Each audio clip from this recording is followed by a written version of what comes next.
분명히 직구인 걸 아는데도 도저히 칠 수가 없다. 2021년 KBO 타격왕에 올랐던 이정우가 직접 했던 말입니다. 이상할 정도로 이 선수 직구에 헛스윙을 많이 했다고 고백했죠. 타석에서 느낀 공의 위력이 어마어마했다. 마찬가지로 2021년 35개로 리그 홈런왕에 올랐던 최정력 씨 그의 직구에 혀를 내둘렀죠. 2021년 리그 핵심 타자 30명을 대상으로 한 설문의 주제는 가장 강력한 직구를 던지는 투수는 이었습니다. 3위는 4표를 받은 고우석, 2위는 5표를 받은 정우영, 그리고 대망의 1위는 10표를 얻은 한 젊은 투수였습니다. 타자들이 직구를 던질지 뻔히 알고 있었음에도 대처하기가 정말 까다로웠던 이 선수의 나이는 2001년생으로 당시 나이 만 20살, 타격왕과 홈런왕이 최고의 직구라고 평가했던 이 투수의 이름은 바로 오늘의 주인공 최준용. 이미 중학교 때부터 140km를 던질 정도로 남다른 어깨를 자랑한 그는 정통 오버핸드 투수로 키에 비해 타점이 굉장히 높았습니다. 스카우트 사이에서는 페스티벌 회전수가 좋고 소형준과 함께 고교 무대 최고라 불렸던 뚝 떨어지는 커브까지 갖춰 완성형 투수로 평가받기도 했습니다.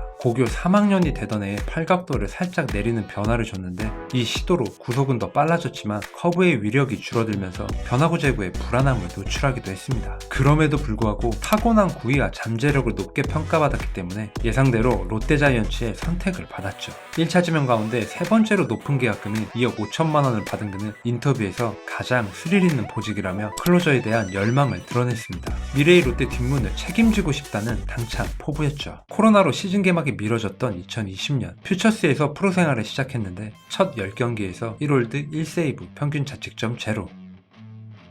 롯데 육성 총괄은 당장 1군에 올라와도 불펜에서 자기 역할을 해줄 것 같다며 극찬했습니다. 그리고 7월 11일 드디어 1군 콜업. 데뷔전에서는 너무 긴장한 나머지 포수 미트만 보고 그냥 세게 던지기만 했다고 겸손하게 말했지만 첫 8경기에서 9이닝 동안 볼넷은 단 1개. 투구폼 교정을 한 지도 얼마 되지 않았고 변화구, 경험 모두 부족한 유망주였지만 누구보다 훈련도 열심히 하고 선배들에게 질문하는 걸 두려워하지 않는 성격이라며 코칭 스태프는 물론이고 동료들에게도 인정받았습니다. 물건이다. 앞길이 창창한 선수다. 20살 때 나를 보는 것 같다. 특히 첫 12경기에서 던진 공의 72.3%가 바로 직구. 12경기 중 9경기에서 볼넷을 내주지 않았고 회전수는 리그 최고 수준인 2750rpm에 달했죠. 시간이 흐를수록 그는 더 중요한 상황에 등판했고 끝내기 안타를 내주는 등 때로는 아픔도 겪었지만 패전조와 추격조를 거쳐 당당히 필승조의 한자리를 꿰차며 거침없이 성장해 나갔죠. 최준용의 데뷔 시즌 1군 투구 이닝은 29.2이닝. 이는 롯데 코칭 스태프의 배려 덕분에 2021년에도 신인왕 도전을 이어갈 수 있다는 의미였죠.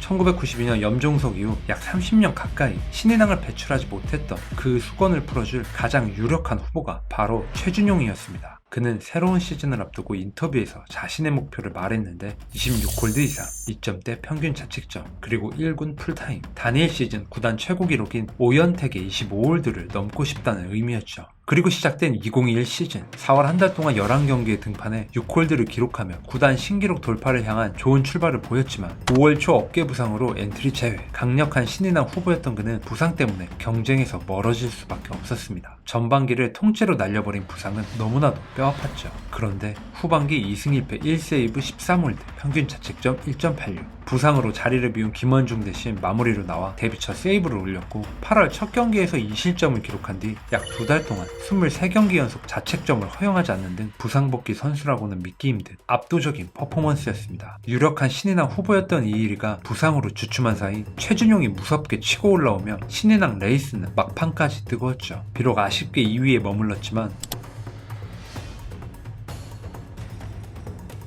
직전 시즌과 마찬가지로 패스트볼 비율이 70%를 넘겼습니다. 너 공 못 치겠다. 볼이 진짜 좋다. 근데 너 몇 살이야? 영상 초반에 나왔던 리그에서 가장 강력한 직구 1위에 뽑혔던 이 시기의 최준용은 롯데자이언츠 불펜의 미래이자 현재를 이끌어갈 핵심 선수로 자리를 잡았죠. 2022년에는 김원중이 부상으로 이탈하자 시즌 초 임시 마무리로 등판하면서 4월 13경기에 나와 1패 9세이브, 평균 자책점 1.23, 14.2이닝을 던지면서 1볼넷 17탈삼진, POPS 0.363. 그 누구도 예상하지 못한 리그 최고 수준의 마무리. 하지만 시련은 생각보다 일찍 찾아왔죠. 5월이 되면서 부진에 빠졌는데 리그 최고라 불리던 페스트볼이 난타당하며 한 달 만에 홈런 4개를 허용하면서 무너졌습니다. 평균 구속은 큰 차이가 없었지만 2021년 11.1이었던 페스티벌 구종 가치는 2022년 2.4까지 곤두박질 쳤죠. 전체적인 성적 자체는 나쁘지 않았기에 그가 다시 예년의 모습을 되찾을 것이라고 생각했죠. 하지만 이 시기에 최준용을 크게 괴롭혔던 건 20살 때부터 따라다녔던 고질적인 어깨 통증. 2023년 부상으로 전반기 11이닝밖에 소화하지 못한 그는 이 고통 때문에 투수라는 자신의 정체성을 내려놓고 타자로의 전향까지 심각하게 고민하는 힘든 시간을 보냈습니다. 그를 얼마나 오랫동안 그리고 얼마나 깊이 괴롭혔던 통증이었는지를 짐작할 수 있었죠. 다행히 아시아 프로야구 챔피언십에 투수로 참가해 여전히 경쟁력 있는 구위를 보여주면서 주변 코칭 스태프들의 만류 끝에 타자 전향은 해프닝으로 끝났습니다. 타자를 하기에 투수 재능이 너무나 아깝다는 판단이었죠. 그러나 통증과의 싸움은 끝나지 않았습니다. 2024년 그는 역대 4번째로 만 23세 이전에 50홀드를 달성하는 의미 있는 기록을 세웠지만 결국 고질적인 어깨 통증으로 시즌을 조기에 마무리하고 수술대에 올랐습니다. 그는 길고 긴 재활 끝에 다시 한번 마운드 복귀를 눈앞에 두고 있죠. 그의 이름 앞에는 여전히 물음표가 따라붙습니다. 과연 예전에 그 구위를 되찾을 수 있을까? 롯데 불펜에 힘을 실어줄 수 있을까? 그의 스토리는 어쩌면 지금부터가 진짜 시작일지도 모릅니다. 화려했던 과거, 고통스러웠던 통증, 그리고 간절했던 재활. 이 경험들이 그를 어떤 투수로 만들었을까요?